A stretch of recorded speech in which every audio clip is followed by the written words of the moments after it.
It's the McShay Show, presented by FanDuel. The NFL Draft is right around the corner, and FanDuel is the best place to get in on all the action.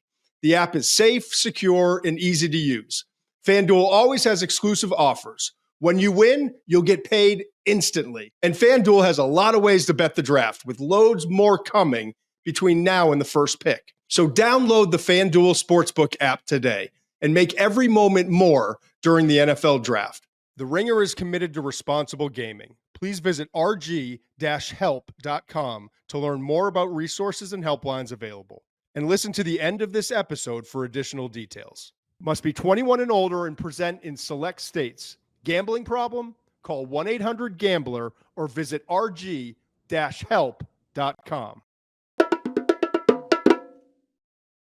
The New York Giants signed Russell Wilson.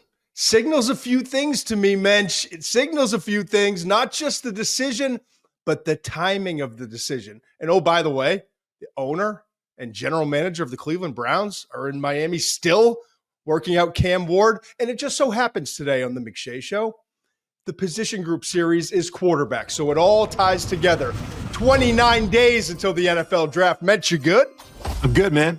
Play me some of those beats, Tuck.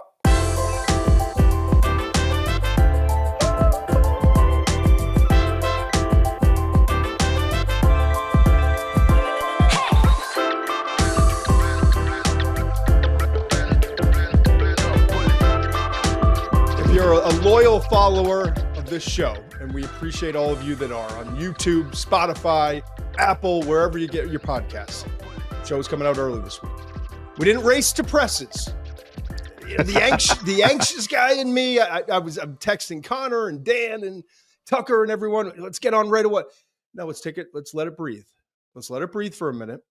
Make some phone calls. Sit back and kind of evaluate the situation, what it could mean.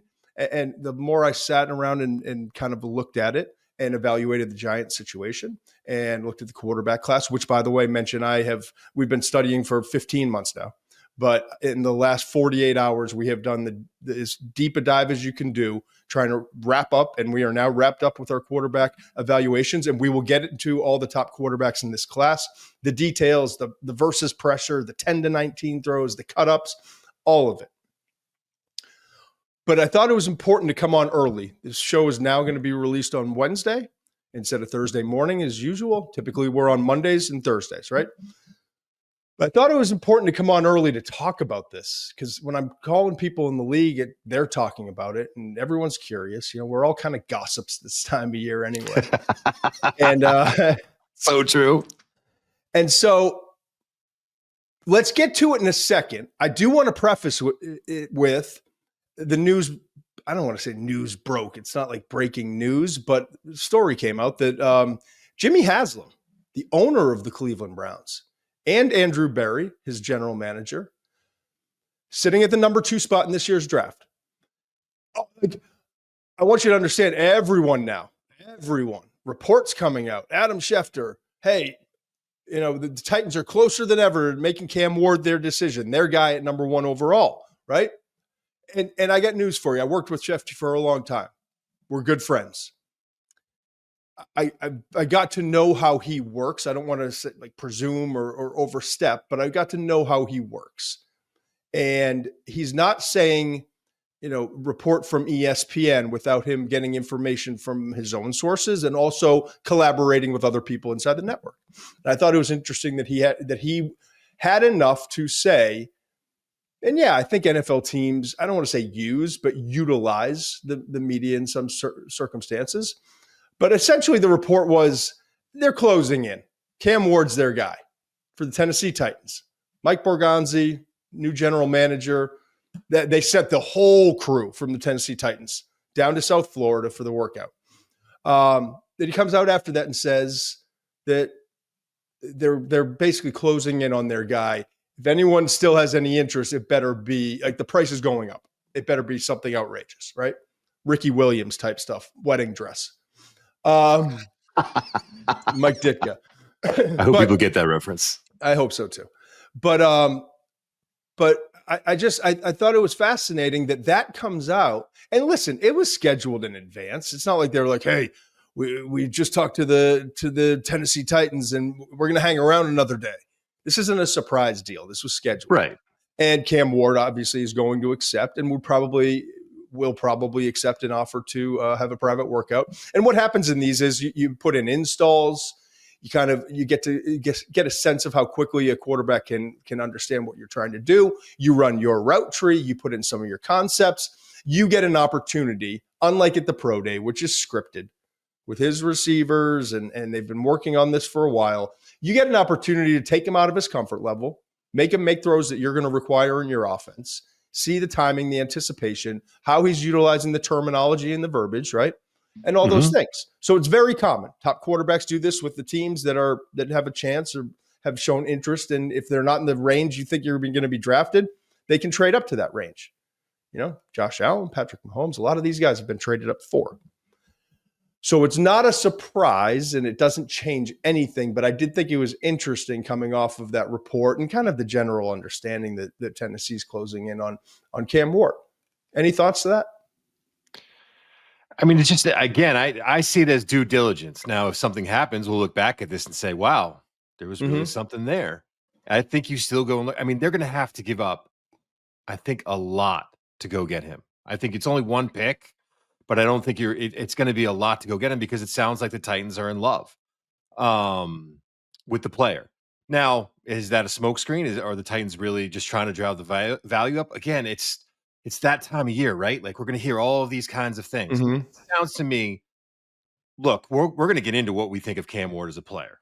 And if they view him the same way that we view him, then I think the Tennessee Titans are taking Cam Ward and the Cleveland Browns are doing their due diligence in case something happens or they decide that they like him so much that they're going to make a Ricky Williams type deal, which, by the way, would be crazy. That's a lot to give up. Yeah, I think sometimes we have to take a step back from all the noise and go back to our evaluation. Cam Ward's a damn good quarterback. Cam Ward has the traits, if developed properly, to be a really good starting quarterback in the NFL. Cam Ward is not Caleb Williams coming out of USC. He's not Jaden Daniels coming out of LSU. Right. He's not Drake May coming out of North Carolina. Okay. So you can love it. It can be two things. We talk about this a lot. Like, both things can be true. You can really, really like him and fall in love with him, but also stay rational and say, well, he's not those three guys from a year ago. And so if someone were to offer something outrageous, of course, we're going to listen. Right. Whereas I think a year ago wouldn't have mattered, the Chicago Bears, what you offered. It wouldn't have mattered for the Washington Commanders what you would have offered it to. It wouldn't have mattered for the Patriots at 3, I don't think. Right. That's the conviction. And I don't know what their conviction level is. Okay. And only a few people in that building actually know at this point. Right. But it seems like they're closing in on a decision. And that part's interesting to me. Can I tell you something else that drives me crazy? Is when fans start to talk about their teams waiting to next year to get a different quarterback. The next year's class is going to be so much better. And the year after that's going to be so good. And listen, we don't know. I can't tell you this enough. Tell me where Jaxson. Cam Ward came. I want to remind everyone. Exactly. Great point. Where was Jaden Daniels a year before? Where was he? Third, fourth round. Yep. Cam Ward was coming out in the 2024 draft. Right. Cam Ward dropped too. Cam Ward told Cristobal, the head coach, Mario Cristobal, said, I'm leaving for the NFL draft. Then he got from the committee. The committee came back, and I'll keep reminding people. I don't expect everyone to know this. The committee, it's people who are qualified, who have been NFL scouts, who have evaluated. They put together a committee, which I think is wonderful for the underclassmen, to give them a committee that they can submit their name and say, where would I be drafted based off of what you know and kind of your contacts within the league. And what the committee does is they return that after a period of time of watching the tape and talking to people in the league. And they say, first round grade, second round grade, or go back to school. Those are the only 3 options you'll get from the committee. No details beyond that. He got to get back to school. Yeah. And so we did. And he was wise. And you know what? he's going to be $30+ million richer for one more year and whatever NIL money he made at Miami last year. Yeah, there's also the flip side of that, though, where players that come into the year who you have a very high grade on, or not you specifically, anyone has a high grade on, or a team may have a high grade on, doesn't do as well as expected, or doesn't decide to come out, decides to go back. And by the way, hopefully you're not picking this early again. So trying to predict where a quarterback class is going to be a year or two from now is a very difficult thing, and I think it's dangerous. And the second aspect of that is hopefully you're not picking early enough to get a good quarterback. So it's going to be tough for Tennessee to pass on Cam Ward. That's what I'm saying. All right. All good points, all interesting.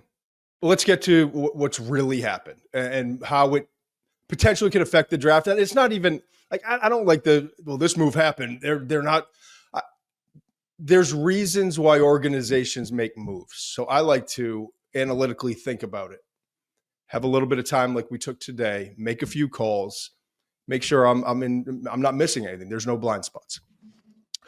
So after signing Jameis Winston, shortly thereafter, the New York Giants, yesterday on Tuesday, signed Russell Wilson. It's worth noting that the New York Giants now have two very, very experienced quarterbacks. Yes, on the back nine, closing in on the clubhouse of their careers. But they have all of that experience for $15 million. And you go look at these 40, 50, 60, $70 million a year contracts being given out to quarterbacks now. And you're like, okay, that makes sense. It's nothing. It's a drop of a hat. It's you throwing down a $20 bill because you were hungry in between meals and went to a diner. You're going to get yelled at when you get home, right? I mean, that for an organization, that's what this is, comparatively speaking, at that position. Okay.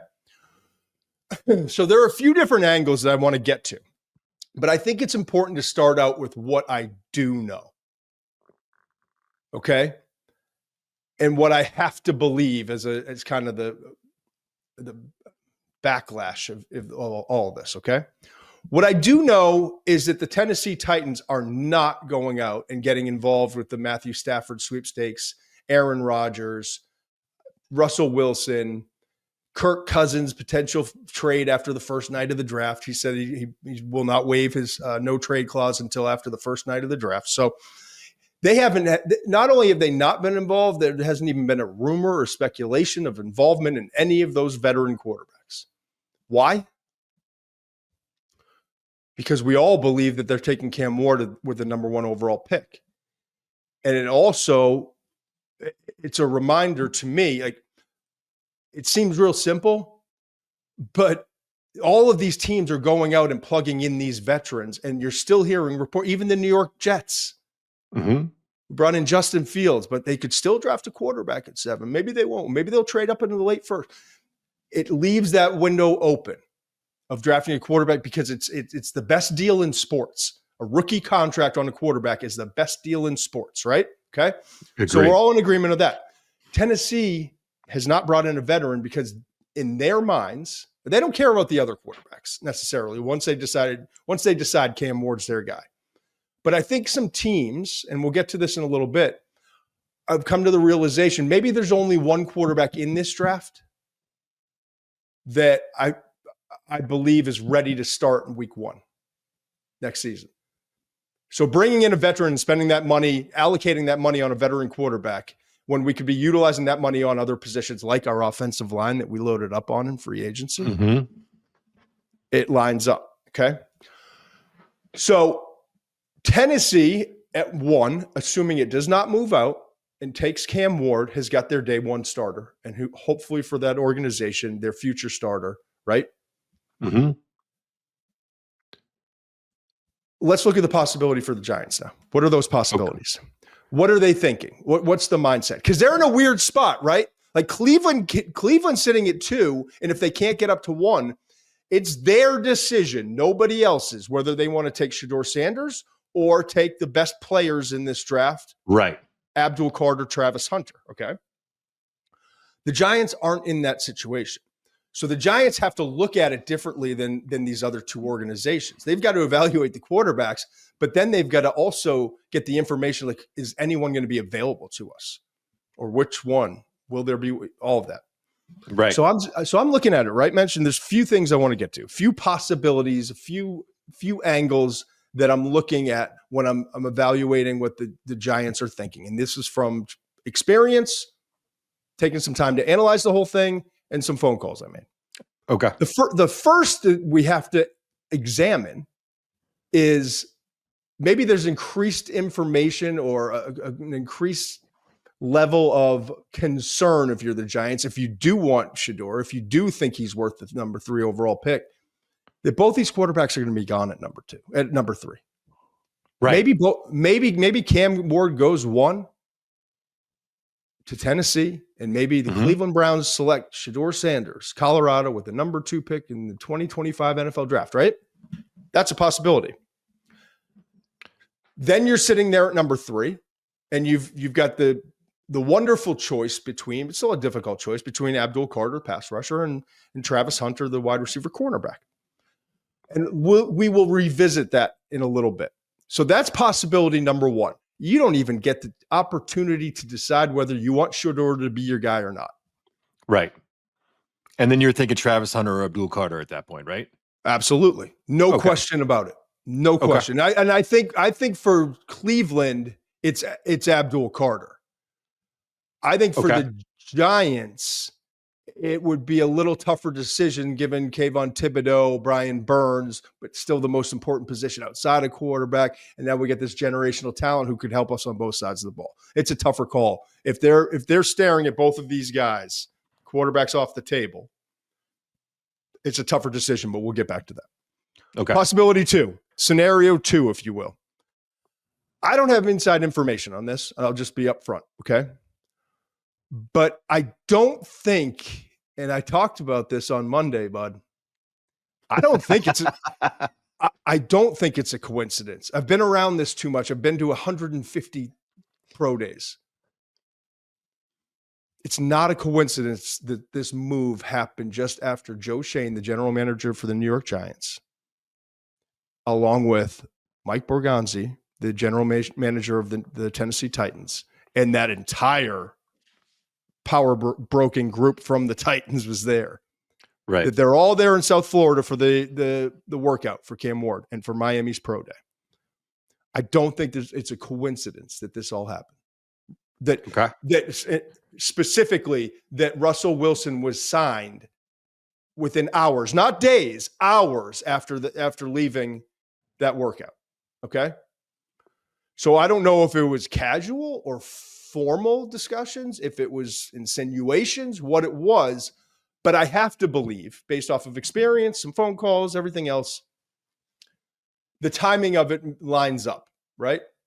Okay. What does it mean? Tell me what it means.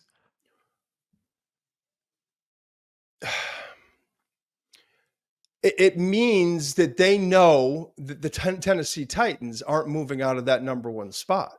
Okay.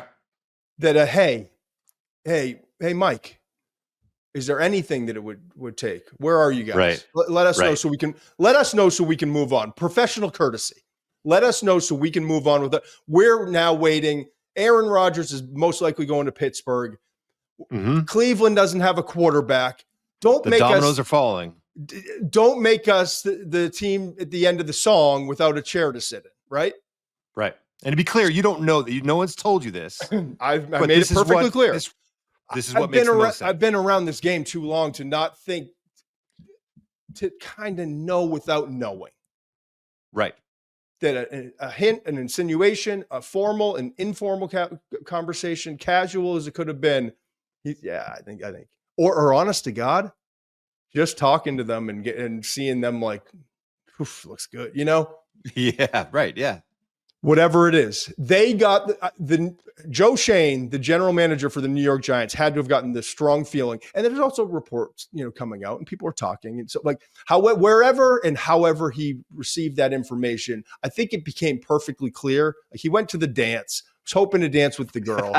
It became very clear that girl had her eyes on somebody else. And right. like now, pick up the pieces and move on. Okay. The writing's on the wall. And it's a feeling that the Giants have gotten kind of unfortunately used to the last couple of years. Last year's draft, the year before. free agency, Matthew Stafford. This has not gone as planned. Okay. So here's the thing. If the Giants, and I think, why do we know this? Because if the Giants were holding out hope that they could move up and get Ward, it seems like Cleveland maybe is still holding out a little bit of that hope for some reason, because they sent Jimmy Haslam sent himself his private jet and brought along Andrew Berry, the general manager, with him to South Florida. And not because the weather's great this time of year and it's nice to get out of Cleveland. It's because they still in their mind think there's some glimmer of hope, I should say. Glimmer. Hope. There's still a little bit of hope. The Giants, I don't think, do, because if not, the QB room would be, if they, in their minds, the QB room would be Cam Ward, Jameis Winston, and Tommy DeVito, right? Yeah. If we're able to give away what we got to give away to go up and get Cam Ward, we're not going to go spend, even if it's pennies on the dollar for a quarterback and what it costs us this day and age. We're not going to bring in the rush show if we think we got a chance to Cam Ward, right? And maybe we would anyway, but they know now that it's not going to be Ward. That you don't do it if the room's going to be Cam Ward, Russell Wilson, and there's also has to be a little assurance too to Russell Wilson. But Cam Ward, Russell Wilson, Jameis Winston, and Tommy DeVito, right? Not the DeVito, Anyway, but again, hours, not days after that pro day, they leave South Florida, and the Giants promptly sign Russ. So in that scenario, right, this is the scenario of, in my opinion, the scenario of it's no chance we get up to 1. Cam Ward's a Tennessee Titan. Yep. Cleveland at number 2. We're hearing things. And I have heard some of this, not from Cleveland, but I've heard some of this. And I should remind everyone too, Andrew Berry's great at this. Andrew Berry is notorious in the league, and the inner circle is very tight. Information does not get out that winds up being accurate, when we look back on it. Yeah, that they don't want to get out. That they don't want to get out, right? So in this scenario, the Giants, Cam Ward's off the table. The Browns are not going quarterback. Here we go. Unless it's Cam Ward. Jimmy's here. Andrew Berry's here. They're going to work them out tomorrow. But my intel is, and I'm speaking as if I'm the Giants, but I've heard some of the same intel, and I'm not sure if it's real or not, that Cleveland could go in a different direction. So now we got a tough decision, because we just signed Russell Wilson, we've got Jameis Winston, and we've got Tommy DeVito. So Shedeur sitting there at 3. What this indicates, and I started this whole thing with what do these things indicate? The timing of the signing indicated that to me. This indicates very clearly that there's one quarterback in this class that teams are looking at and saying, yeah, he could be the day one starter. I don't need to bring in a veteran.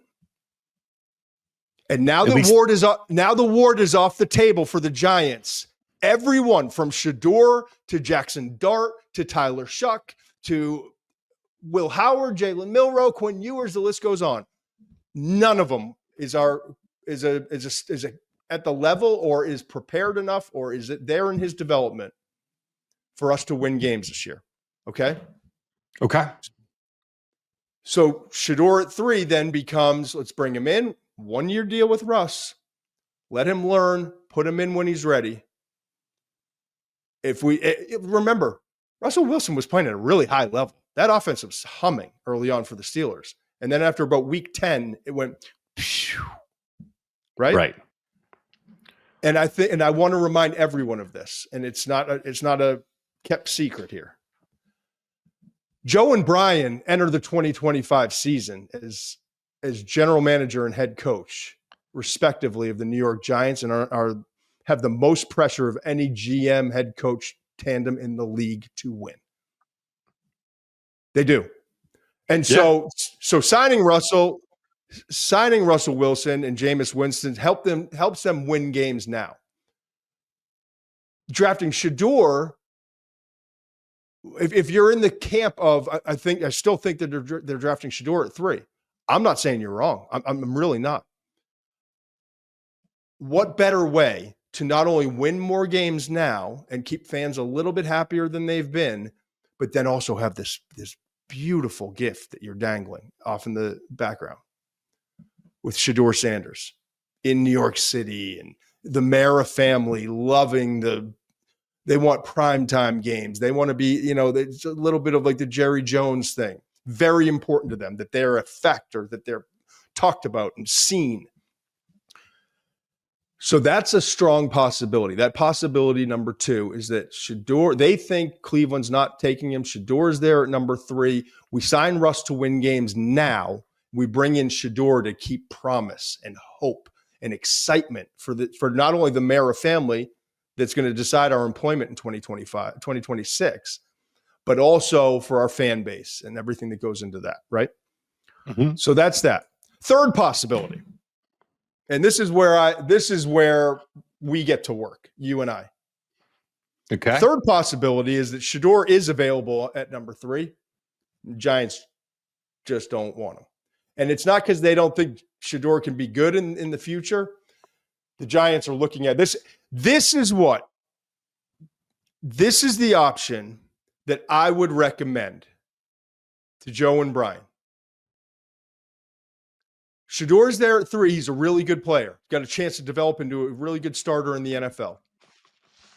But if you're going to do what's best for this organization and you have a head coach who can develop quarterbacks, there's a couple other guys that the grades aren't that far off on, and I can do it with Abdul Carter or with Travis Hunter.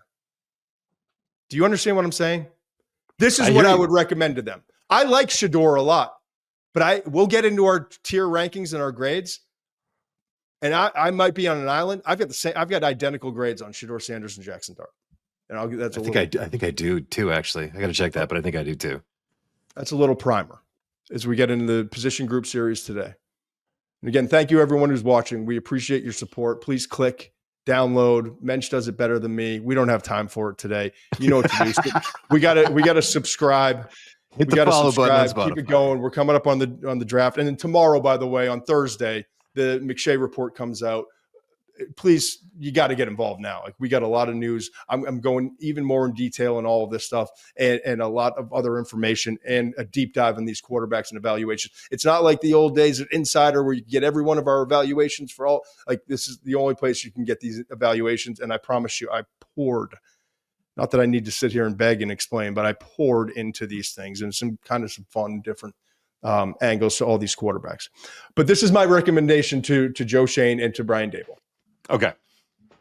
Yeah, Google it, McShay report, subscribe, $4 this year, 36 double down for the next year. Yes. Why wouldn't you, Muench? And Brian knows quarterbacks, man. Talk to him. I have a great appreciation for. If you don't think this could be for the New York Giants, this could be the Nick Caserio heist. Do you remember Nick Caserio? It's like, what's he going to do? The organization wants this. They want the shiny toy. They want the quarterback, CJ Stroud. But the grades tell us you got to draft Will Anderson. Nick's like, shit, I'll get both of them. How about that? Shut everyone up. He was on the hot seat. Yeah, he did.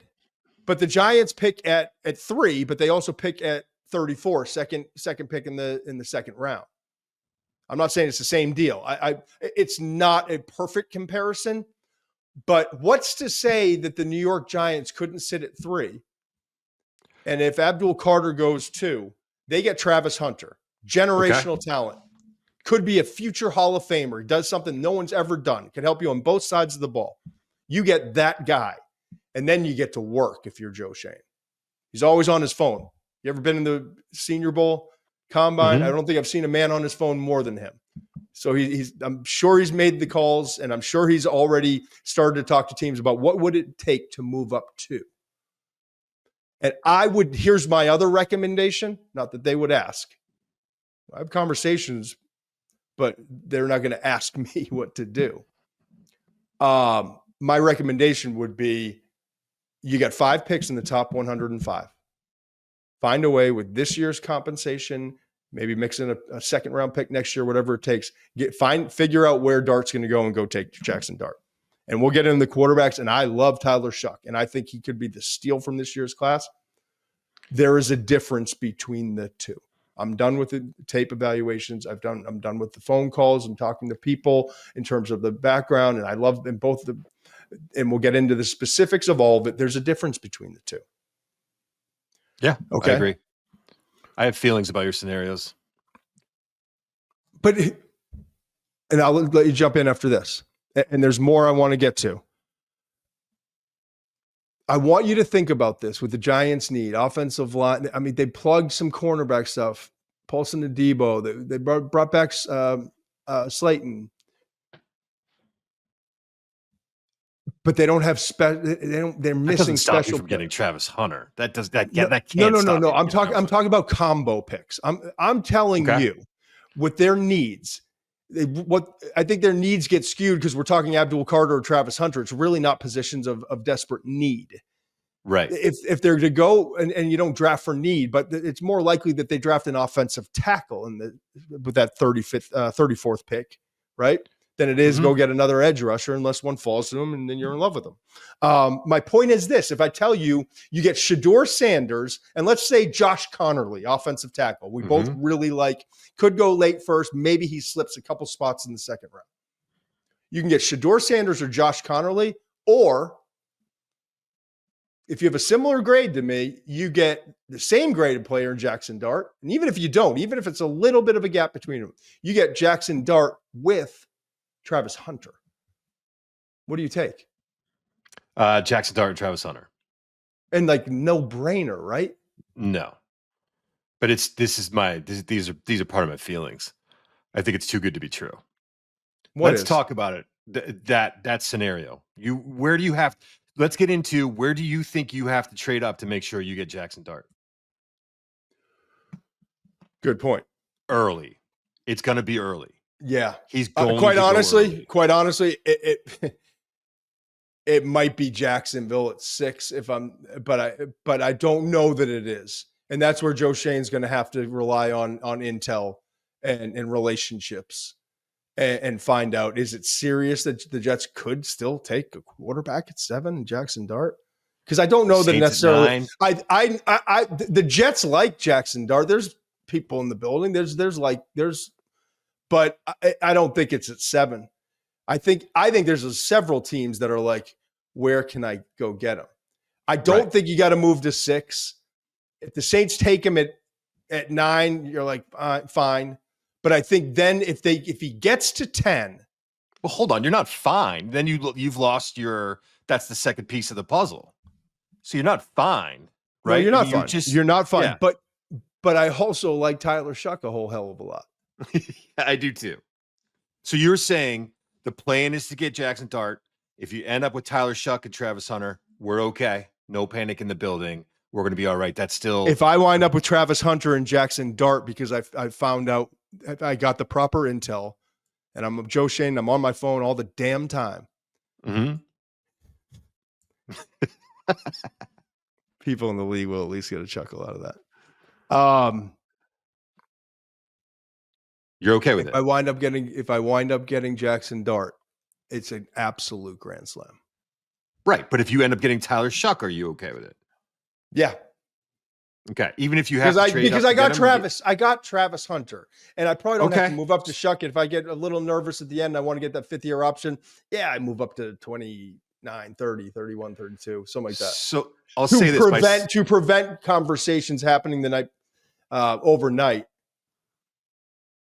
But remember, in this scenario, Cleveland passed on Shedeur, and you passed on Shedeur. So Shedeur's still out there too. A lot of moving still out pieces. there. So maybe you know what I mean.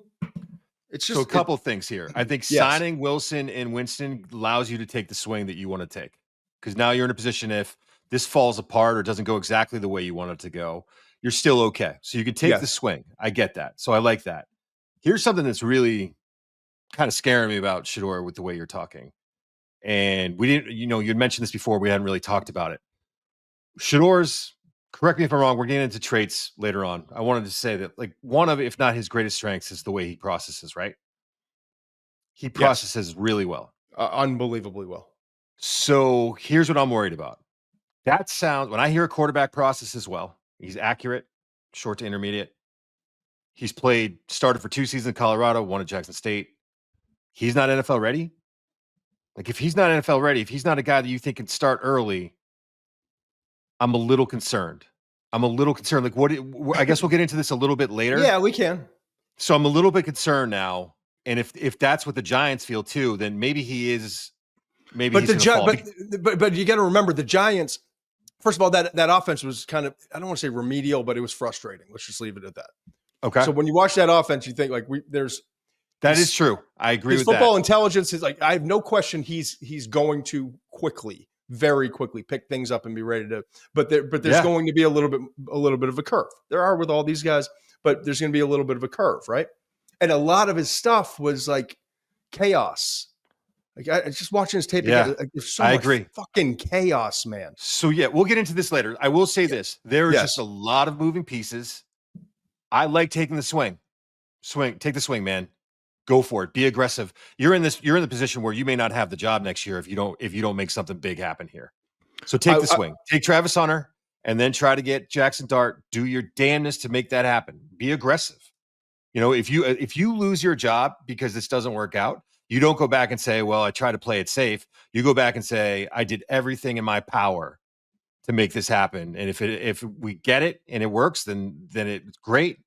But if we don't, or it doesn't work, then at least you can say, I made the right move. I was aggressive. The Giants now don't have to make a desperate pick at the top of the draft. Right. They don't. If their draft grade does not line up with Shedeur going at number 3 and they can't stomach passing on a Travis Hunter or an Abdul Carter, they now are in position where they do not have to make a desperate position. That's the most important thing that comes out of this. They've put themselves in a good spot. Okay.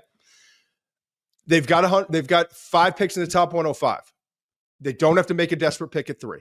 That's like that. If we bottom line it, that's where they now are. Okay. Agree. 2 more things I think you need to take in consideration with all of this. And I'll leave it at these final 2 things. Okay. The first is, and it's part of why my recommendation to Joe and Brian is pass at 3, take the best player. If it's not the best player in the draft, it's the second best player in the draft. It's the 2 elite guys. Take one of them. It's just the smart football decision. If you don't have a grade that's like, and I think the football world is saying Cam could be a starter day 1. The rest of these guys, excited about a few of them, but not sure. Like, it's right now, instant impact. I think there's a sense that we're not going to get, and the Giants just told us, the Giants flat out just told us, Muench, by signing Russell Wilson, that they don't think that this is the next CJ Stroud or Jaden Daniels, that second quarterback taken. Mm-hmm. I'm not saying they're looking at it like doomsday, but I want to remind. No, they're being smart. Stuff. I want to remind people of these 2 things. Go back just a few years ago. What was it? 2021. Trevor Lawrence was sitting at 1. Okay. Mm-hmm. Everyone loved Trevor Lawrence. There was some intrigue. These other guys are really good, but all of a sudden we knew at the time they're getting pushed up the board. Zach Wilson goes 2 to the Jets. Trey Lance goes 3. Justin Fields goes 11 to the 49ers and Bears respectively. And then the Patriots at 15 draft Mac Jones, who we kind of thought was going to San Francisco earlier. How did that work out? It hasn't been great. It didn't go that well. More applicable to this, go back to 2011. I know we're going back a while, but like, you got to learn from history. Okay. Yeah. Cam Newton's the number 1 overall pick. Then we're like, are these other guys? I didn't like Jake Locker. Kind of like Bortles. Thought it was too rich where Bortles went. Locker goes. You mean Gabbert? Gabbert? Yeah. Blaine Gabbert. Sorry. Blaine Gabbert. Jake Locker goes 8. Blaine Gabbert goes 10. Christian Ponder went 12. There was a patient team that kind of sat back, had a quarterback who's at the end of there, and saw him fall at 35 overall. Andy Dalton goes. Kaepernick a pick later. Yeah. Okay. Yes. Right? Yeah. Just a little warning. It's my warning to the New York Giants. Get what you can get. Get the secure, get what you know is going to be great. You can say injury for all 256 players who are going to be drafted. All 333 of them that were at the combine. You can say, well, if he gets injured, yes. Take injury out of it.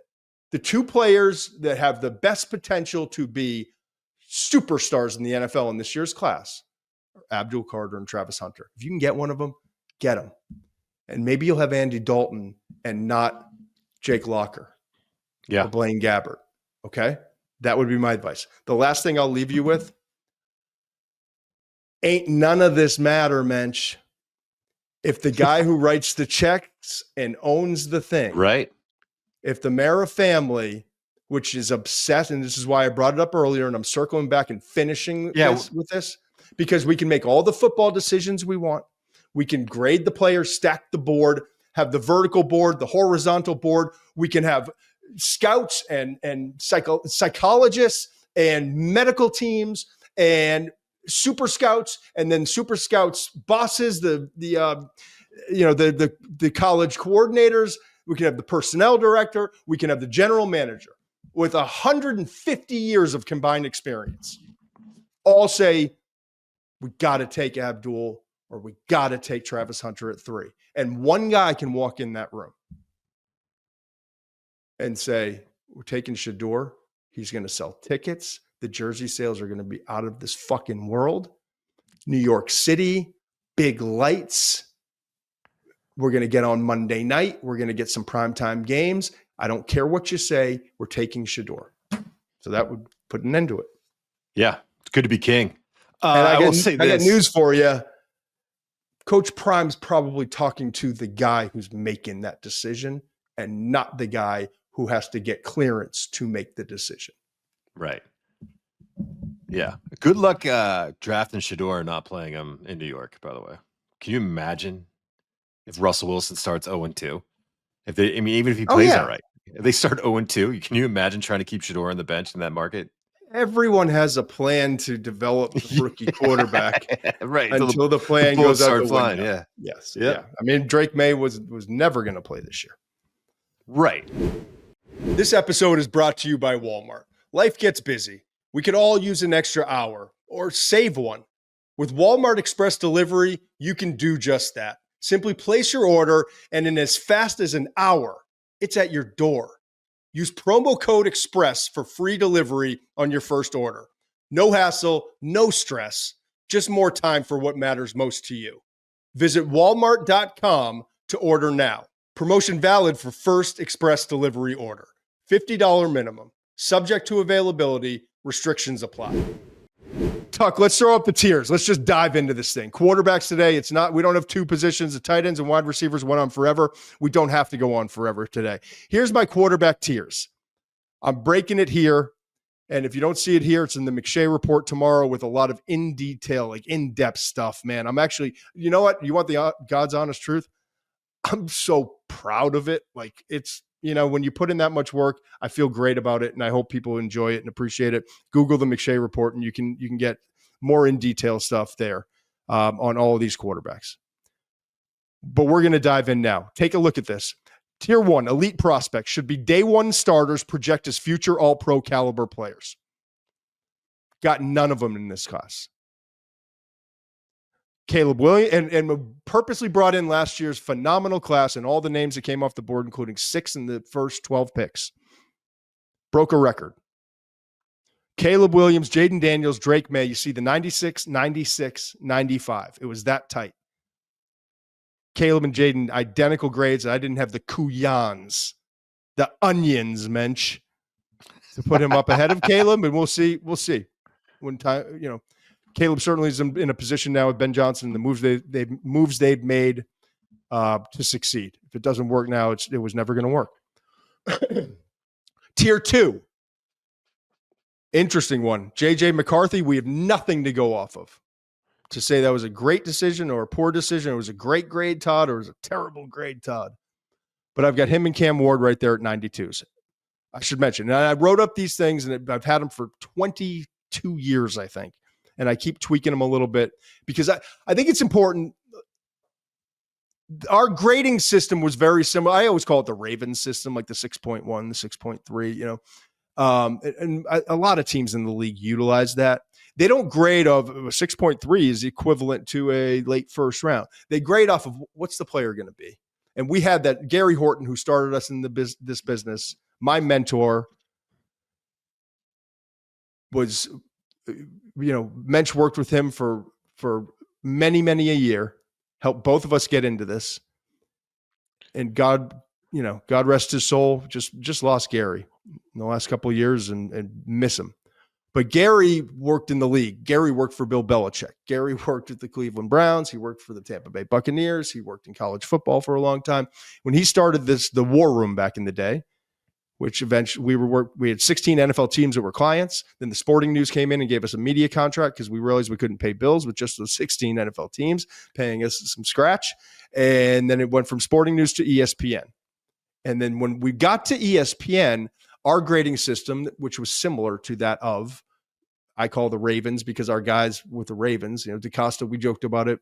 It's like all my friends in the league when I was first starting out in this business were with the Ravens. Phil Savage, Joe Douglas, we played college ball with. Andy Weidel, got to know him through Joe. Hired Kevin because of Andy Weidel and my relationship. And Kevin now is with the Ravens. DeJuan Jones is our wide receiver, 7-Eleven, always open. Love the man. He's worked all over the league, worked with the Ravens. I'm very familiar with that system. And that system's all about what he can be at the next level. Okay. Right. And so it's not, but when we got to ESPN, they said, well, we want it out of 100. I think it's relatable for fans. And so we had to adjust it. And that's why the 90s equate to first round, but within there are tiers. And then the 80s equate to second round, but there are tiers within the 80s and 70s and so on and so forth. Okay. So you look at those tiers and you see off the top, there's no one in that elite tier, but in that second tier is Cam Ward. Throw it back up for a second, Tucker. For those who aren't watching, I want to be able to read exactly what we've written. Tier 3, immediate contributors who should quickly develop into starting caliber players. Considered quality values in the bottom half of round 1 in any given draft class. That's the grade I had on Michael Penix Jr., but he's a quarterback. He gets pushed up. The immediate contributors part is more so for all the other positions. You find a way, whether it's nickel corner or third receiver, and eventually should elevate into a good starting player. But for quarterbacks, we know you're going to be the starter eventually. That's what we're banking on. But right now it's time to sit and watch, but eventually we expect you to be a pretty high level starting quarterback in this league. And that's where I had Michael Penix. That's where I had Bo Nix. That's where I also have Shedeur Sanders at a 90 grade. Identical grades: Nix, Penix, Sanders, and Jaxson Dart. Okay. And then tier 4, 5, and 6. Tier 4 is grayed out as plus future NFL starters at minimum. Typically not higher due to their underdevelopment or other red flags. For Tyler Shough at an 88, the red flags are age, 25-year-old rookie, and 3 broken bones. I don't worry about it, not degenerative, but the durability and the age are little minor red flags. Could be major for some teams. But he's in that by himself. Then we get to tier 6, skip over 5, none last year, none this year. That's the tier where Spencer Rattler was taken. Had a 71 grade on him. Got 3 guys graded higher than I did Rattler. And I liked Rattler. Didn't like the results this year. But I liked him in what I thought he was going to be. Let's take him later. Try to develop him. Maybe he got forced in early. But I've got Will Howard. I've got Will Howard. After finishing up my evaluations, we'll get into all of it. Will Howard at 79, Milroe at 76. The wild card of the group. I've said it since October. And then Quinn Ewers at 72. all graded out higher than Spencer Rattler. All right. That's the backdrop, Muench. All right. Cam Ward. Take it wherever you want to go. I need to take a sip and catch my breath. Here, I'll start with the negatives so I can end with the positives. Some of the decision making drives me nuts. He's got to take better care of the football in terms of he put it on the ground a little bit too much for me. He will make decisions at points in the game that he doesn't need to force plays, and he does at times. That's the negative. The positive is I trust him with the game on the line under the brightest lights. I think this kid's got the mentality, and this is really one of the most important things for a quarterback. I think he's got the mentality to go out and make a play and win a football game for your team. And then you look at the physical skills, arm strength, velocity, his ability to zip the ball, his ability to change the arm angles. He is not an elite athlete, but he's a very good athlete who can extend plays. He can rush for first downs. He can scramble for first downs. I think he's accurate. He has it's just kind of a unique trait for him where his ability he doesn't do it unnecessarily, but he has ability to move or drift to his left and throw back over towards the middle. And he's, I don't know what it is about it, man, but he's super accurate and he gets great zip on all of those passes. And I mean, if you look at his highlight reel, you're going to see a few of those plays right away. So I think when you look at his mental toughness, I think, again, there's no one I trust in this class more with the game on the line than Cam Ward.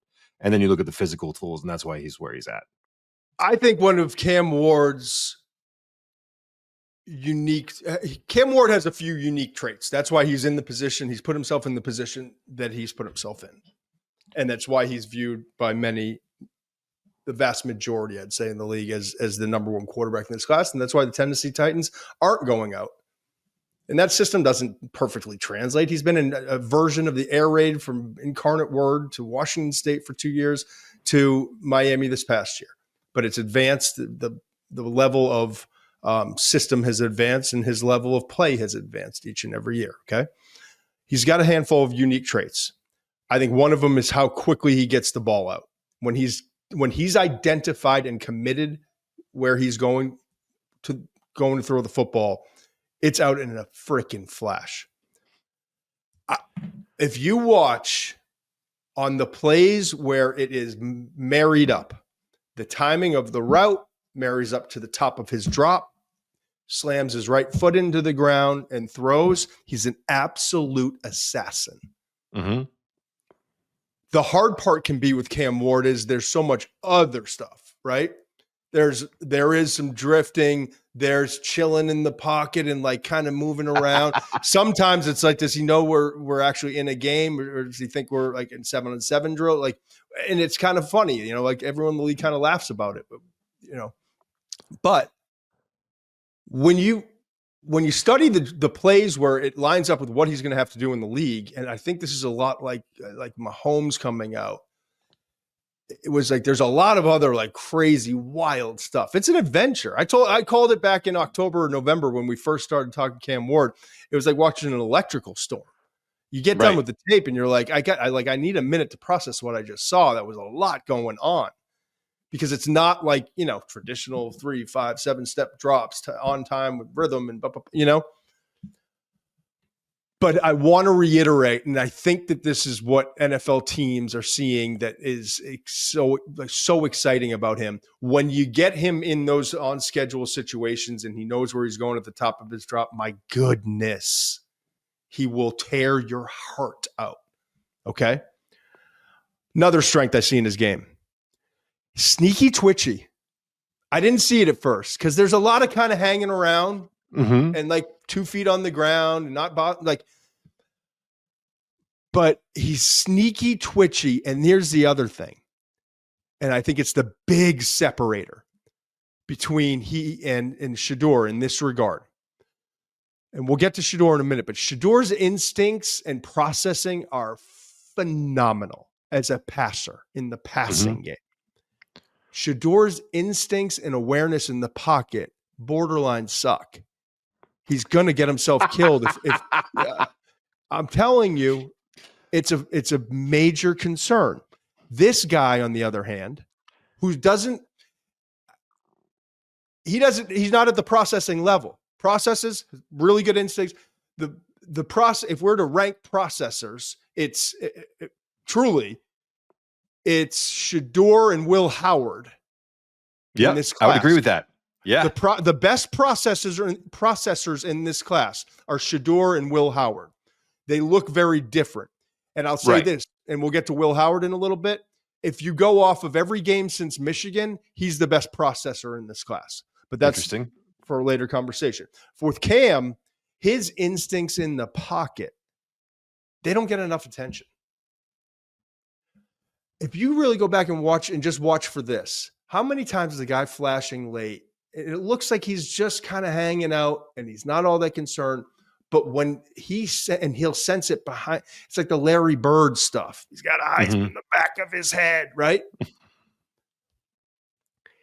He's just like, and that allows him as a plus athlete. He's sneaky, twitchy, not fast, not a dangerous runner, but mobile enough, and can create and can absolutely pick up first down. A lot more mobile than Shedeur, but not like a dangerous runner. Right. No one's in the Milroe discussion, but I think Jaxson Dart's a better runner than Cam Ward. I agree. I think Shough, when he's going on a straight line and takes off, is a better runner. Okay. But his ability to extend plays. So when he's on time and in rhythm, he's an assassin. When he's not, and that's more often than not his tape, his instincts allow him that feel. When you ask about Mahomes and you watch him and you're like, this thing's a mess. What's going on? Why is he like running backwards, running forwards, sideways, backpedaling? You have to have unbelievable instincts to get away with it. And I think he has those. Uncanny ability to make accurate throws from a variety of arm angles and off balance, which you touched on. And the thing that I don't think is getting enough attention, I hear people mention it, but I think it's like it is a huge factor. If I'm Mike Borgonzi and I'm the staff for the Tennessee Titans, I got to know the human being. I got to know the guy. And yeah, there's some noise and you'll hear about it, I'm sure, as we get closer to the draft and reports will come out that the dad's involved and teams will view that differently. It'll be something that comes up, but what's coming in this building, you want to see Mario Cristobal like melt. It's bringing in a transfer, right? From Washington State, who started an incarnate word, who comes in and changes the absolute culture of this entire organization, if you will. The entire program changed when he walked in that door. His commitment to excellence is what it needs to be elite. His work ethic, it's not just the work ethic, it's the demand he puts on you. Right. As a teammate. That stuff's real. That stuff matters. And I think that that's a big part of why he's going to be the number one overall pick. He's a culture-changing type of leader with an elite release quickness, very strong arm, good overall accuracy as a passer, can drill some stuff in and become even better. His decision-making is overly aggressive at times. It's questionable at times. You want to rip your hair out with some of the stuff he does. Okay? Won't get away with it in the NFL. Same with Patrick Mahomes coming out. Same with Josh Allen coming out. I promise you. The instincts, the twitch, the off-platform, the ability to create magic is that additional stuff. I think we've done a good job of talking about this on the show too, and I want to just harp on it and say it again. Played a lot of ball. He's played a lot of ball. He's got a lot of experience. He's been in a lot of different situations. He's been with different coordinators, different schemes. That stuff, I think, in the long run helps a quarterback. Yep, and we'll get to that with Tyler Shough and the maturation and the development, and to everyone telling you, Tom Brady still is pissed off because it helps him get out of bed every morning and go do that insane regimen. And Cam Ward's not going to be pissed off about where he's drafted, but he's pissed off about the fact that he was not a higher star recruit, that he had to start at Incarnate Word, that no one believed in him.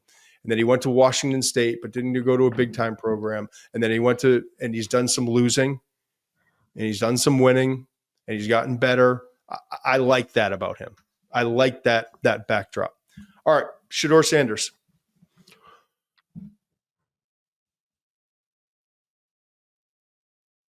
Throwing that to me, or are you gonna get into it? No, I'm pausing on purpose for effect. You threw me off. I know. It gets everyone's attention. If you're driving in the car, you're like, did McShay just die? Can I ask you a question? Yes, can I ask you a question? Please. How much does Shedeur's supporting cast, the offensive line, the supporting cast, I know he had Travis Hunter and he had some decent smaller receivers that, one or two could get drafted late, but I'm really talking about that pass protection. The offense that he played in, how much does that muddy the evaluation for you? Well, I wrote in my evaluation. You ready? It's important to note a couple things. One, he was pressured 236 times in 2024, significantly more than Cam Ward with 161, Dart with 161, and Tyler Shough with 157. We'll get to the pressure grades and snaps in a little bit. Okay. That's number one. That's a fact. And what's the waterfall effect of that, though? Does that affect is the way he moves in the pocket and the way that he holds onto the ball? Yeah. Okay. He could at times, but we've been doing this long enough. We know the difference between when it's his fault and when it's the offensive line's fault. And there are, I don't want to say hundreds. There's more than 100 instances where it's absolutely, positively the offensive line's fault, and there are dozens of times. Yeah, just for the record, I agree with you. It's on Shedeur. But I hear a lot of my followers and our followers who want to say, oh, it's because of the offensive line. You didn't have the offensive line. And some of that's true. There is some merit to that argument. It's also true that there are times he has to get rid of the ball quicker and he has to be better with avoiding hits and all of that stuff too. I never put excuses in a player's evaluation. I don't consider this an excuse. I consider this when I'm actually writing this in my evaluation that I'm going to have printed into a book and is going to be my constitution for the NFL draft and help as I walk through and do 100 interviews, and we do all of our shows and we do all of our, I do all the McShay reports. I put it in there because it's important to know. And it's not an excuse. It's just the reality of the situation. The reality of the situation is he's pressured 236 times. Everybody else was in that 130 to 180 range in this class. The second thing that I put in here, he was surrounded by a highly competent wide receiver crew. He really was. Yeah. They're not all going to be high draft picks, but when you have Travis Hunter as your primary, and then you also have other guys who were invited to the combine. Only 333 human beings get invited to the combine in a given year. Two of his other receivers, Jimmy Horn Jr. and LeJontay Wester, were invited to the combine, and a third one went to the East-West Shrine game, and Will Shepard, who was very productive and helpful too. Not many guys in the league have three receivers who are going to be at the combine, one who's going to be a top 4 pick, presumably, and 4 guys that were all in the all-star circuit / combines and get ready for the NFL draft. Okay. That's fair. And veteran guys who have been around and played ball with him. Competent group. But my however is Colorado's passing concepts, structure, and spacing were elementary, to put it kindly, at times, which frequently led, and this is the most important part I want people to hear, that receivers running in the same area, no answers to the test with hot routes. It put him in a position where there wasn't an out. Right.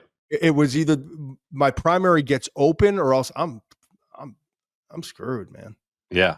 And I saw that a lot where he wanted something and it just wasn't there. Okay. So that's kind of the backdrop with this. Here's what I do know. Top traits for Shedeur Sanders. Fastest processor and best pure passer in this class. Agree. And I'm going the whole career if we're comparing to Will Howard. We'll get to Howard later. But the reason why we're talking about him as a potential top 3 pick, and at worst case falling a little bit in the first round, there's a reason why. Right. He's going to go this out. He's going to go ahead of Jaxson Dart. He's going to go ahead of Tyler Shough and Quinn Ewers and Jalen Milroe and all these other guys. Why? Well, he doesn't have a big arm. Okay. He doesn't have a bad arm though. But he doesn't have a big arm. So that's not a plus for him in the evaluation. And he is shifty enough and can extend and has some short area quickness, but he's not a threat as a runner. So why is it that this guy who's 6'1.5", 212 pounds, without a huge arm and without great mobility, why is he getting drafted ahead of all those guys? Why is he being talked about as a first round pick? Why would he maybe be the Browns pick at 2 or the Giants pick at 3? Is it his dad? Is it nepotism? No. It's people's jobs and families on the line. Right. Get out of here with that shit. Get out of here. So it's because he's the fastest processor and the best pure passer in this class. One of his unique traits truly is his accuracy on the run. I haven't seen many guys. There's some, not many guys who are more deadly accurate from these ungodly positions of off balance, running full sprints, like insane. Yep. That throw earlier in the year when he was rolling to his left and threw a dart down the side, down the seam and got smoked right after it. I was like, that's just not a lot of guys are going to make that play. And that brings me to another thing. Titanium tough. It's so tough. It's like, because you think about the rich kid with the dad who played in the NFL and the commercials and the jewelry and the diamonds and the NIL deals and all that stuff. Mm-hmm. You would presume, if you didn't spend the time watching the tape, he's a finesse guy. He's flashy. He's like, now this guy is an absolute dog. Tough as nails, in there getting blasted when he shouldn't. Got to learn to be smarter and protect himself and get the ball out and can't hold on. But and it's not just the titanium tough physically, it's the mentally. Let me tell you this, Muench. First of all, we know this, whether we're the Mara family that was going to pull the trigger on him at number 3 or the Cleveland Browns at number 2, or if he slides a little bit later in the first. We know no moment is too big for this guy. He was built for this. Yeah. He's been around this. His dad is the center of attention. They're always in the spotlight. There's just nothing. And it shows on the field. And I say that because in the 2-minute drill, Sanders holds a 92.3 passing grade against Power 4 competition. That was from PFF, right? That's according to their rankings. And again, I don't go off of I will reference them. They're good indicators. Then I go watch the tape and I either say that doesn't apply for what we're doing here, or I say, yeah, that matches up with what I'm seeing. It matches up with what I'm seeing. When the moment's huge, when they need him, he's delivering. It was the highest all-time grade in the 2-minute drill that PFF's ever given out. Doesn't surprise me. Yep. Yeah. Didn't know that number. Does not surprise me. That's the why. Those are the why. The fast processing, the best pure passer, the way he layers the ball, leading receivers open, the touch, the timing. He just has an innate sense. He's instinctive as a passer. Throwing on the run is excellent. All of those things. Titanium tough. 2-minute drills. Don't forget what they did for that program. And I say they. I mean, I know Coach Prime, and he's a big deal, and Travis Hunter is a big part of that, but Shedeur's as big a part of that turnaround for Colorado as anyone else in that building. It's a big deal to go in there and turn that program the biggest reason. The biggest reason. He's a guy who's gone into a place that's lost a lot of games and turned it around. Now, we got a good with the bad. Why is it that there are several teams in the league that have second-round grades on him? Why is it that if you polled the league, that vast majority would have a later first to early second round grade on Shedeur? Okay. We talked about doesn't have elite arm, not a threat as a runner. I don't think those are necessarily it's part of the equation. It's not all. I mentioned this. While he has outstanding instincts as a passer, pocket awareness at times is frightening. Mm-hmm.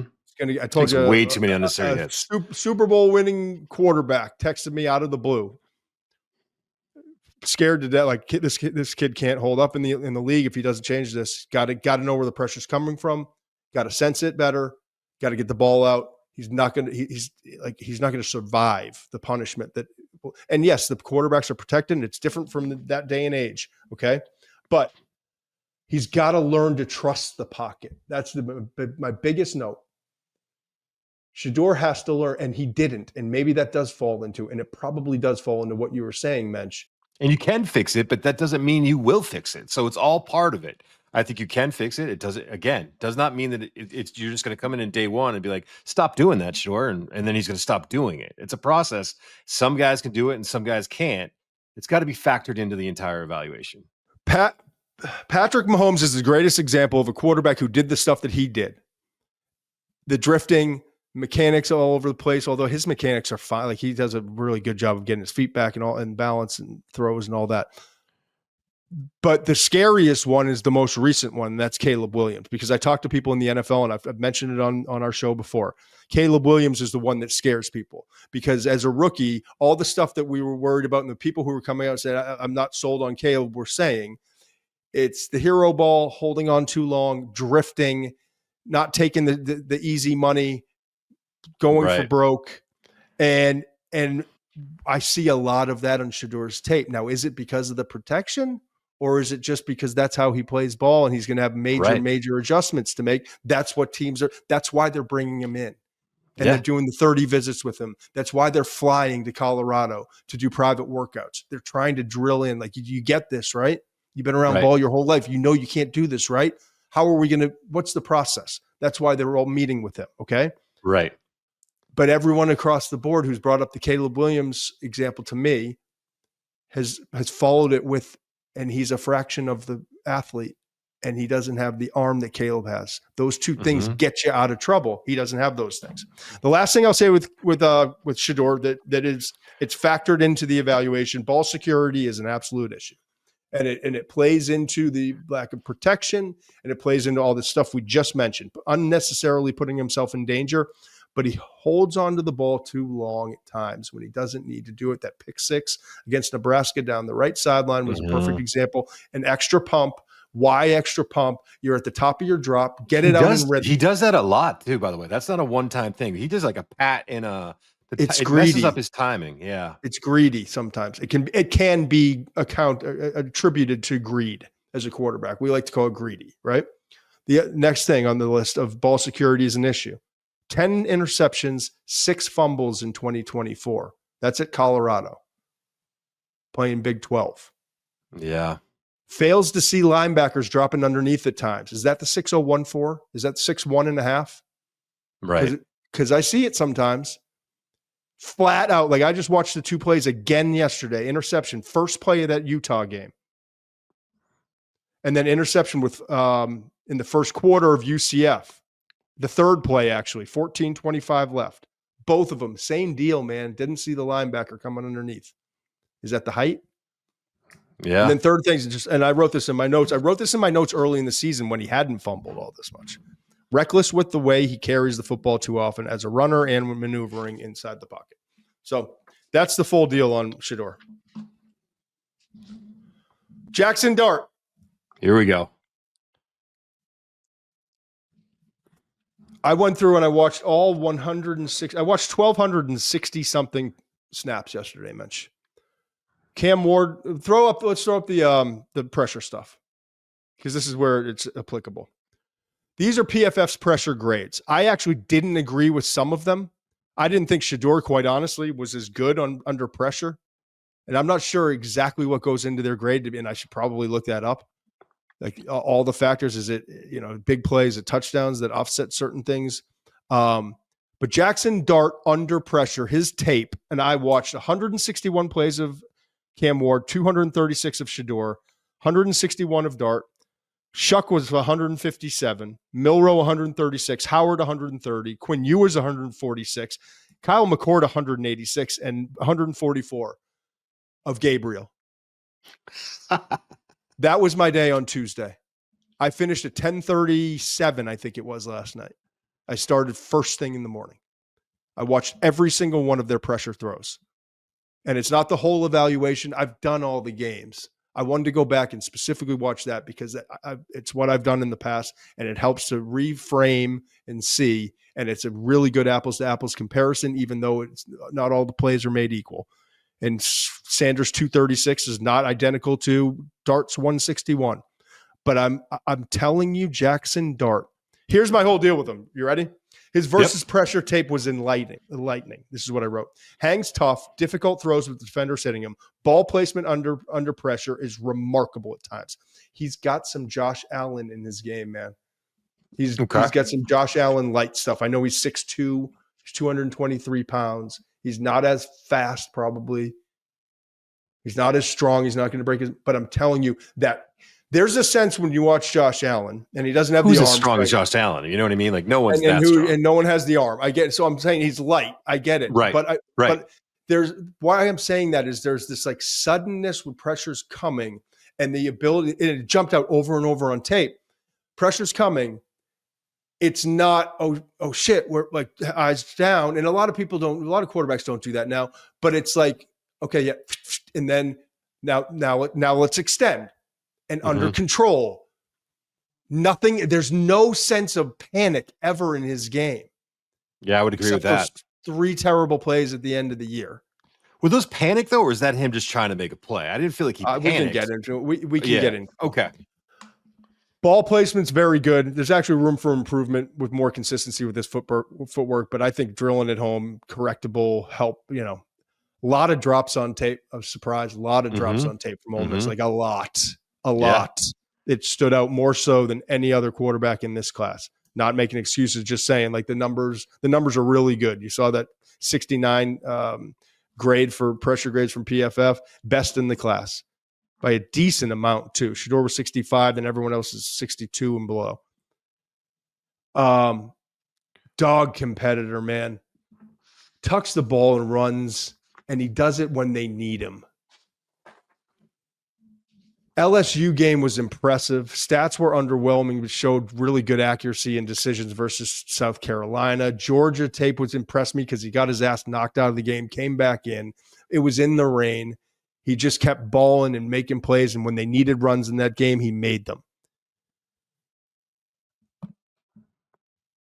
Florida, the game he's going to be remembered forever. It was 2 of the most horrible decisions at the end of a game you can imagine. He actually wound up making 3 interceptions at the end. Only 2 of them counted.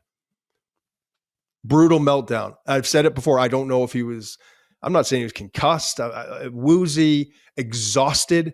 But as the kids say, as my son says all the time, Dad, I carried. Tate, I don't want to hear about you carrying. Were you a good teammate? He carried in that game. He carried that Ole Miss team. And so, yeah, everyone said, well, the Florida tape. Yeah, but did you watch the first 3.5 quarters? Some of the throws he makes on that tape, man, we said it at the time, are impressive. So if he's great under pressure, he's bigger than Shedeur. He's 223 pounds. His throws are more like, I don't know, the stuff when Shedeur's drifting right and left and drifting back, he's climbing and extending. And he's doing it and everything's moving the way it does in the NFL. It's climb, go. Calm, under pressure, moving, and then take off and run when I got to. Also know the moments too. Big time runs against that LSU. I think it was LSU. Big time runs in those games. Big time runs in Florida. Kept them in that game. Truly. Can I give you a number? Yeah. Average depth of target. Okay. Jaxson darts at 12.4. Yep. Cam Ward was 10.2. Tyler Shough was 10.1. You're guessing Shedeur's lower, right? I don't know. Tell me. Yeah, I'm guessing. 8.8. Yeah. It's not everything, man. It's just part of it. But, I mean, there's a big difference between 12.4 and 8.8. And I see it on tape. I just feel like he makes more NFL throws. And well, his big time throw, there's another stat too. And again, I'm not like, I see it on tape and then I see some things that help, I guess, contextualize it for the audience. His big time throws under pressure versus the pressure of more than 2.5 seconds, where he said more than 2.5 seconds. Slight advantage over Cam Ward, significant over Sanders and all the other quarterbacks. Quarterback under pressure and production, you look at the graph, Dart has a sizable advantage over everyone except Howard and McCord, and that offense just almost doesn't count. So why haven't you moved him ahead of Sanders? What's the negative? What's the why he might fail? Predetermined stuff is the big question mark, and I think it is for NFL teams, and they're trying to figure out, because I get like Florida, for example. There were 3 times in that game they called the sail route over to the left side. Wide open, beautiful ball under pressure. It actually gets dropped. Right. Okay, come back to it like 10, 12 plays later. Hit on that one. Receiver actually pulls it in, takes a hit. This is from months ago when I watched this, so I could be off by slightly, but my recollection is the second one hits on that. Third time, the defense finally in the late third, fourth quarter, the defense finally adjusted and said, well, we got to change what the concept here defensively. Coverage was there, still goes to that throw. Yeah. The read of the defense says, okay, come off of that, get to your number 2. It's just one example. There's a whole bunch of them. And if you want to sit down in my office here and we could go through and show examples, and then you talk to NFL scouts and it's what they're. Now, here's the deal with that. Doesn't mean you can't, but you better figure out between the end of the NFL season and the first night of the NFL draft on April 24th. Right, it's part of it. If he can. You know what I mean? Yeah, that's a big part of it. Yeah. I love everything. And the other thing I was going to say, and I kind of hinted at it before, is those like 10 to 19-yard throws. His timing and accuracy on those throws, it looks like those are NFL throws that he's making. And the way he gets it out, right in rhythm. His tape, I don't know, it's maybe not as impressive in terms of Cam Ward's and the highlight reels, but there are just stretches where he just looks so comfortable and on time and in rhythm and accurate. And then you add, again, the running. I think people understand how good of a runner he is at this point. I'm not sure. He's sudden.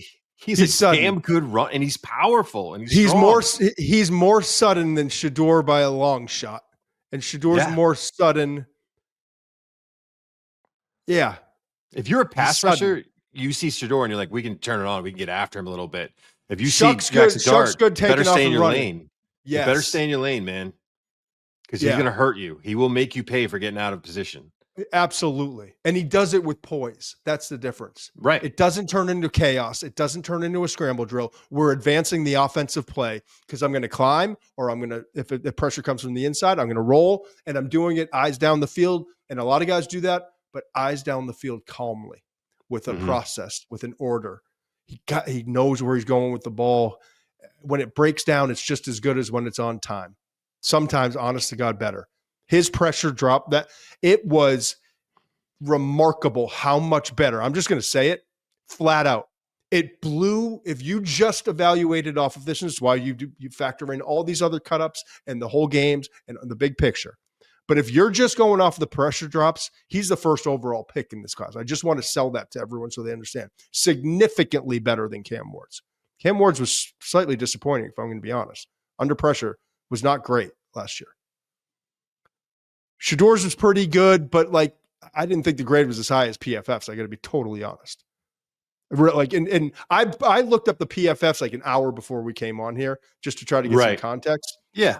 I really only wanted to share the number of plays because I thought that was significant with the 236 from Dart compared to everyone else. It was 130 to 186. And then I was like, well, they got the pressure grades. Let's put them in there.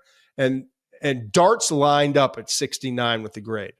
Shedeur's did not at 65. It was closer to Cam Ward's, which was 56.5. That's not a great number. Tyler Shough's next up on the list was 62.6.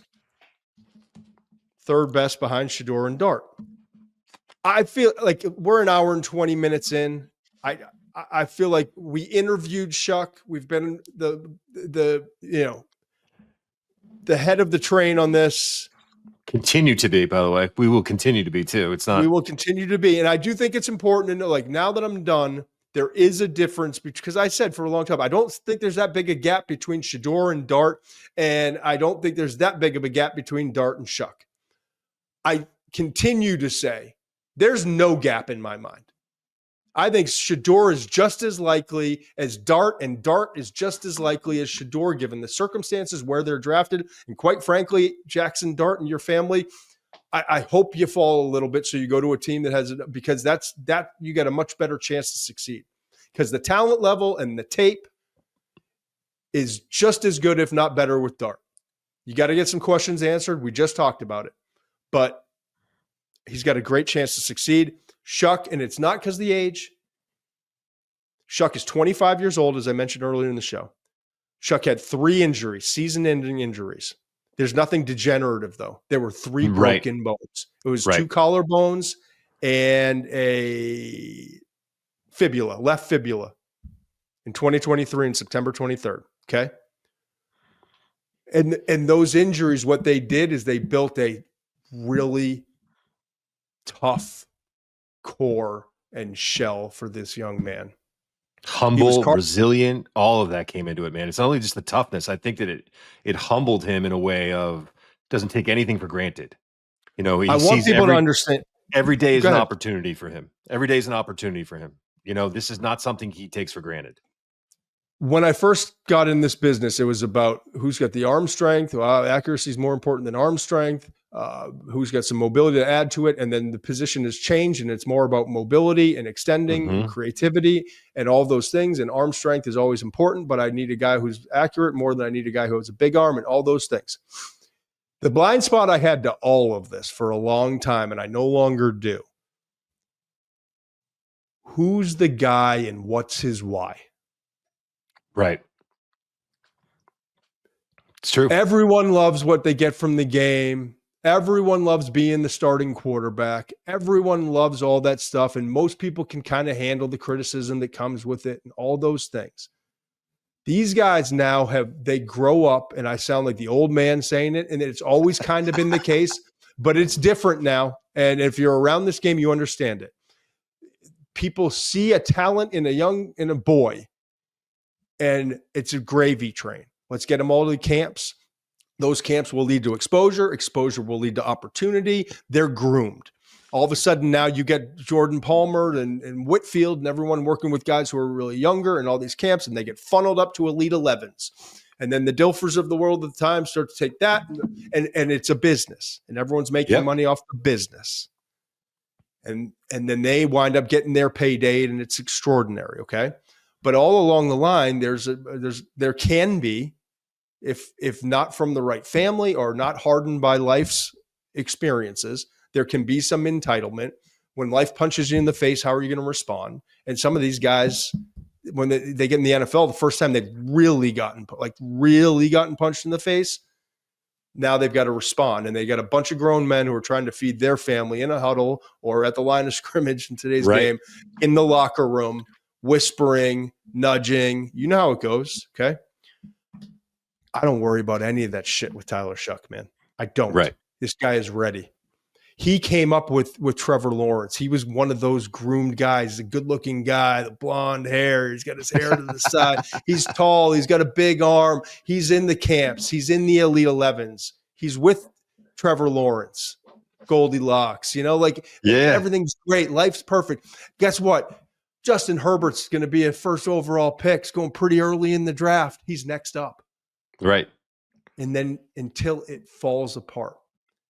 And then there's a new staff, and Cristobal leaves. Things don't go well his first year. Then he gets his chance, season-ending injury. Transfers to Texas Tech, starter, season-ending injury. Again, season-ending injury. 3 years in a row. Then he gets with the Brahms, who actually know how to develop quarterbacks. And he was carted off the field one of those 3 times and thought that might be the last time I play again. And he told us that. Yeah. And he starts to learn actually the game. And he's learned a lot about himself.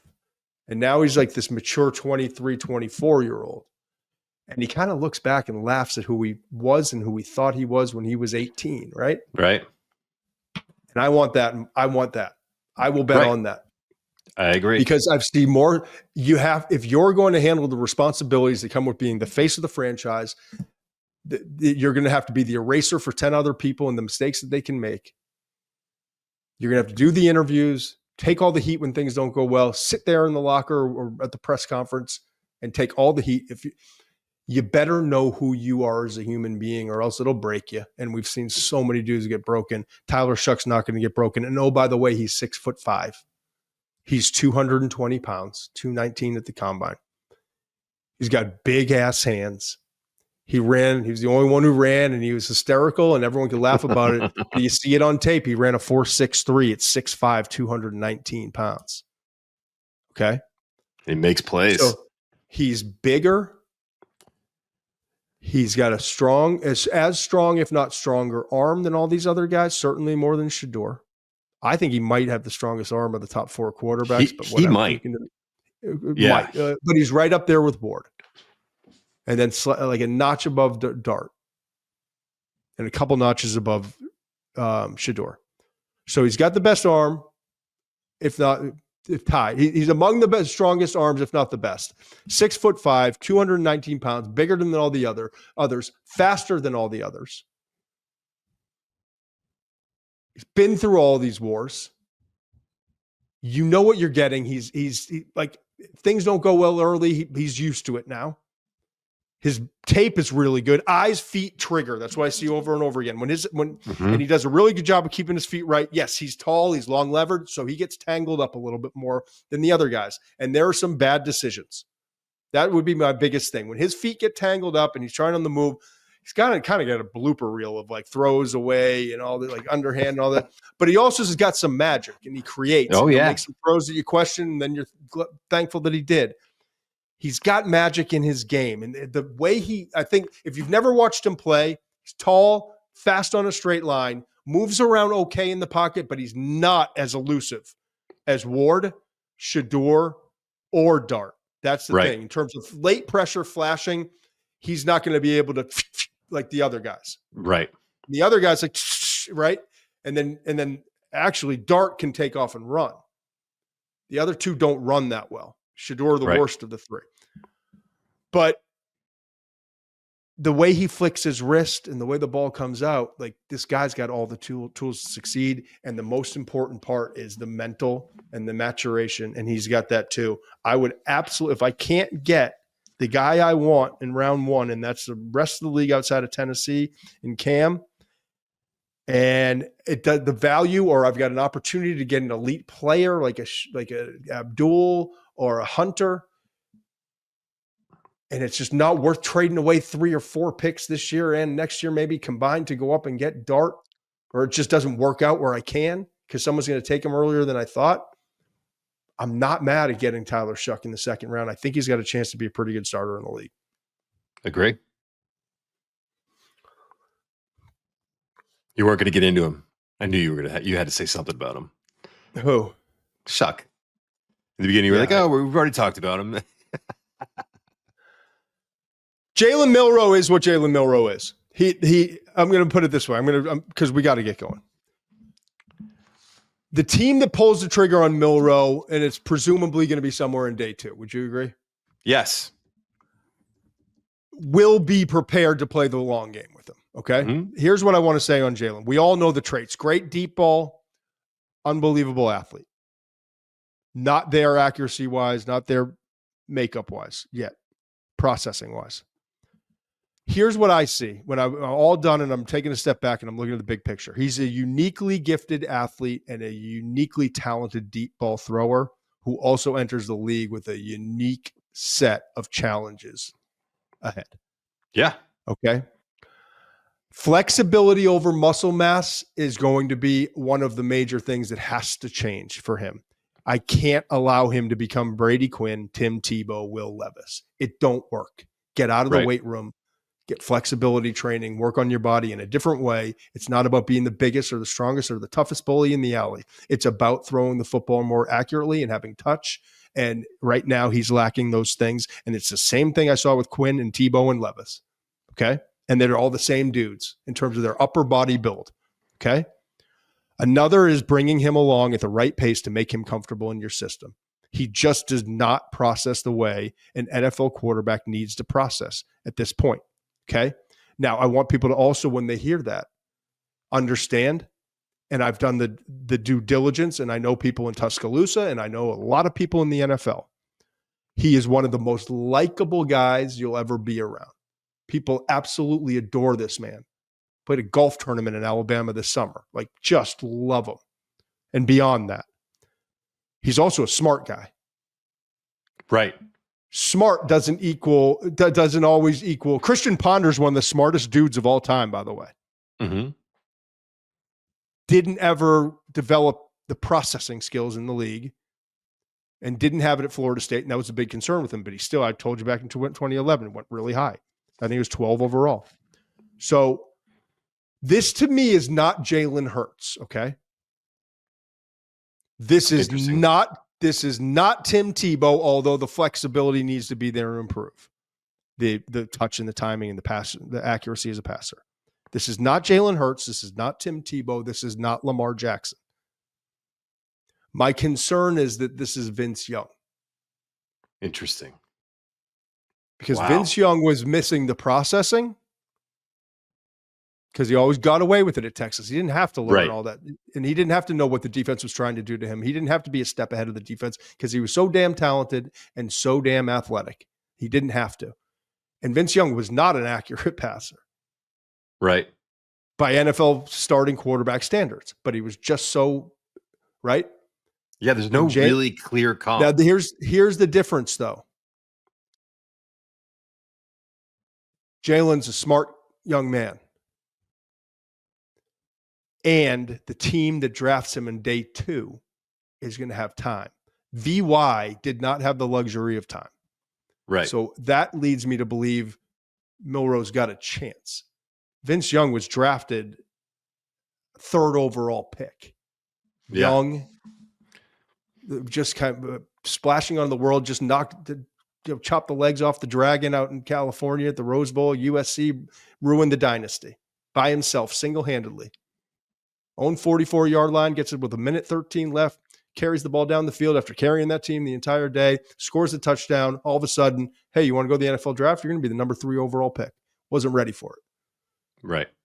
Milroe's going to have time. That's what I see. When he was being talked about as a first-round pick, I thought it was insanity. I just never saw it. I kind of went in on day 2. I do too. I do too. The pluses that you're saying, and people can say, well, what Will, you just said Will Howard's a better processor, and you can go in about a couple of these guys later on that are interesting, and I agree on all of that. I want if I have to push my chips in and make a bet or a gamble on a player in terms of projecting what they could do in the league, give me Jalen Milroe. Now, not in the first round. I'm very Jalen Milroe's not Vince Young. He sure as shit isn't Tim Tebow. There's just no clear comp. But no. I'm saying he's not those guys in terms of if you bring him in, everyone's gonna be like, "What is it time yet?" Yeah. Remember Tim Tebow was brought into camp of the Patriots, and there was a press conference, or the Jets, or one of the two. It was a press conference to be like later on in his career. Yeah. Yeah, and they were talking about maybe using like fullback, special teams, different things. And there was a press conference. Yeah. The media was like, it's not that. Jalen's a wonderful, likable guy. He was a starting quarterback at Alabama. You would think that there's more. He kind of flies under the radar nationally, media-wise. You can bring him in quietly as you can bring in a quarterback that played at a big-time program, won a lot of games, has his talent level, wore that helmet. Mm-hmm. And you can kind of just, hey, sit over there in the quarterback room. Let's start working. Start working. Let's grind this thing out. And I like that about so much of this man we've learned is circumstance. I'd like his circumstance to develop. Yeah, I like it. I agree. And Hurts was kind of the same. Yes, I agree. He had time. There's situations. There was no rush. Yes, right.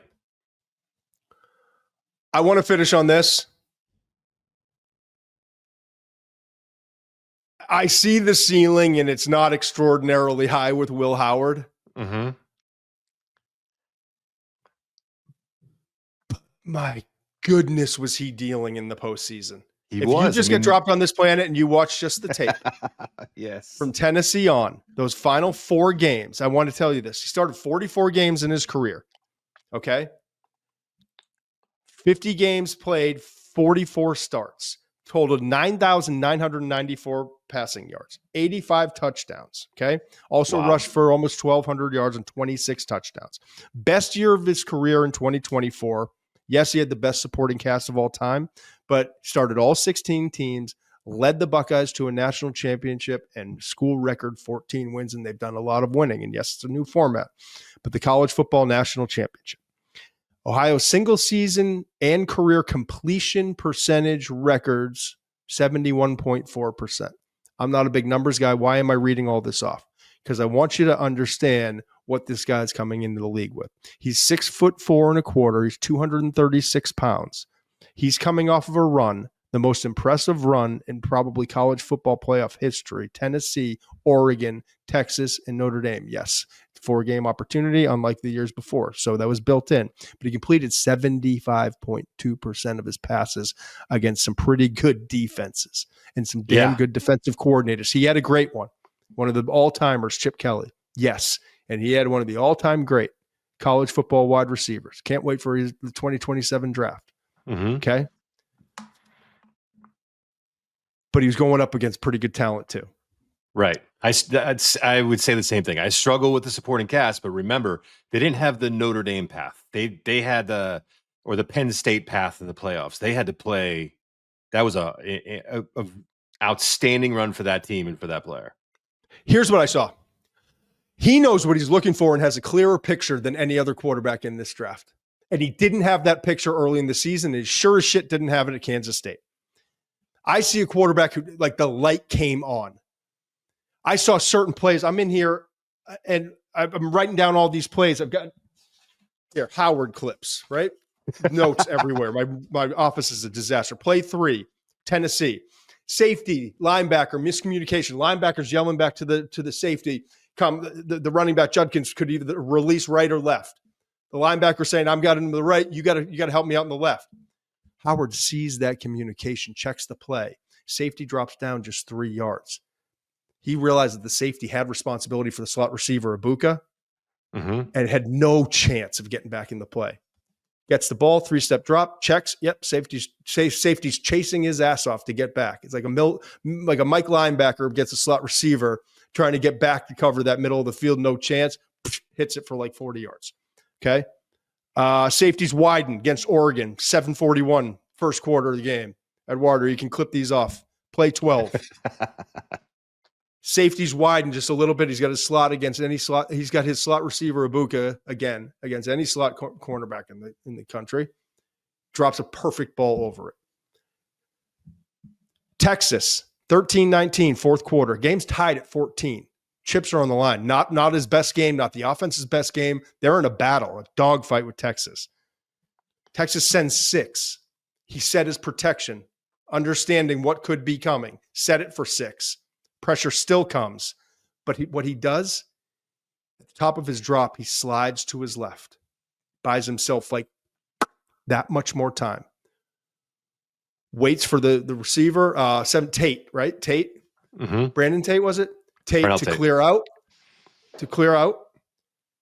and drops in a beautiful ball right over the cornerback side. So he's winning with his mind. It was the clear picture to me after 1,260 something snaps yesterday was that he has the clearest picture of all the quarterbacks pre-snap of what's going on. It's like that kid who gets the answers to the test, and you wonder, how do you go from a 70 student to getting 100? Well, he cheated. Well, in football, it's not cheating. It's called being prepared. This guy is unbelievably prepared. The tells, the calls at the line, he's so damn decisive post-snap, all those things. Now, his arm's average. Accuracy's, it's good enough. Everyone's going to talk about the combine. He was a terrible actor. Shut up. Get out of here. Stop about the combine, please. Just stop. And I'm not even going to say another word. Just stop. Because the same people will bitch about people not throwing and be like, they should have thrown. Why didn't he throw? But he moves well. I love you, Mitch. I'm not. It drives me nuts. I got access to I know, but that's why I get you going and then I walk away. You know, I light the fire and then I'm like, what? 6'4.25", 236. He moves well. He's not as sudden as Dart, but he's got some sudden. He's got some run. He's competitive. Here's the thing. To me, Will Howard is the new poster boy.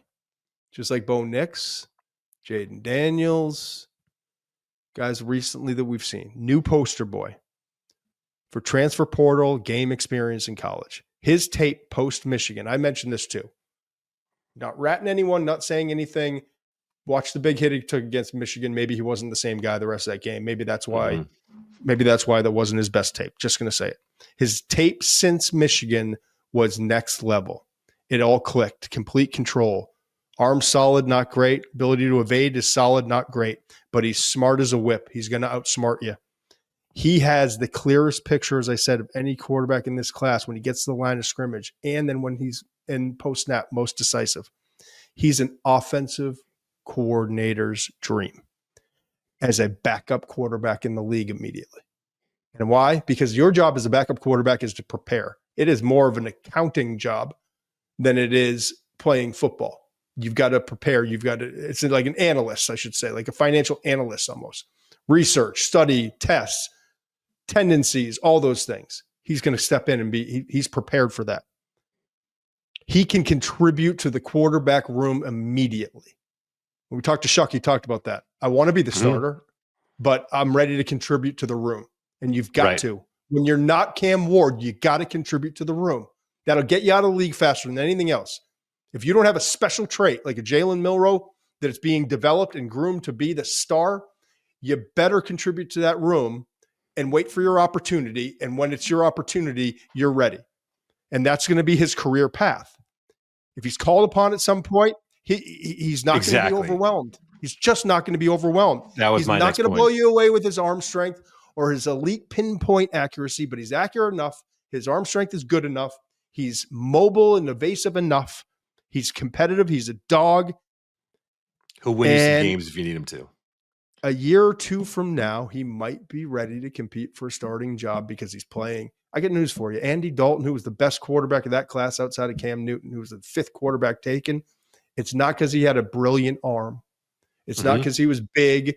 He had some mobility. It's not like he was Lamar Jackson or Josh Allen running around, because he was one of the smartest to do that thing. And he was prepared and he had a chip. And that's what this guy's going to come into the league with.